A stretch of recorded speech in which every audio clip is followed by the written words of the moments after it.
বৃহস্পতিবার জামশেদপুরের বিরুদ্ধে আইএসএল এর কাপ সেমিফাইনালের প্রথম লেগে হার যতটা না হতাশ করেছে জেমি ম্যাকলারেনদের, বরং তার থেকে অনেক বেশি তাগিদ বাড়িয়ে দিয়েছে সোমবার প্রতিপক্ষকে দুর্মুষ করে ফাইনালে যাওয়ার। তবে দলের উপর সবুজ মেরুনের সমর্থকদের আস্থা হারাতে নিষেধ করেছেন দিমিত্রি পেত্রাতোস।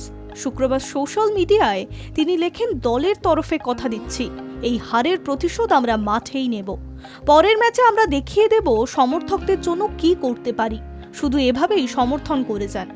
এবারের আইএসএল এর সব মিলিয়ে এটা ম্যাকলারেনদের তৃতীয় হার। জামশেদপুরের মাটিতে ম্যাচে সমতা ফিরে এসে জয়ের জন্যই ঝাঁপিয়েছিলেন মলিনা, কিন্তু একেবারে শেষ মুহূর্তে গোল খেয়ে হেরে যেতে হয়েছে। তবে এই হার নিয়ে খুব একটা চিন্তিত নন মোহনবাগানের কোচ, বরং ঘরের মাঠে 60,000 দর্শকের সামনে জিতে ফাইনালে ওঠা নিয়ে আত্মবিশ্বাসী মলিনা। ম্যাচে হেরেও তাই আত্মবিশ্বাসের সুরে বলেছেন, পরের ম্যাচে কোনো রকম চাপ অনুভব করব না, বরং 60,000 দর্শকের সামনে আমরা আরও ভালো খেলব। ওরা 3 গোলে জিতলে কাজটা কঠিন হতো, কিন্তু কাজটা কঠিন নয়, আমাদের আরও ভালো খেলতে হবে। আশা করছি পরের ম্যাচে জিতে আমরাই ফাইনালে উঠব।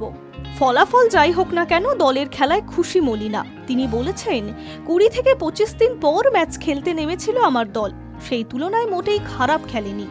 আমি দলের পারফরমেন্সে খুশি, যদিও 2 গোল খেয়ে ভালো লাগেনি, তবে আমাদের এগিয়ে যেতে হবে।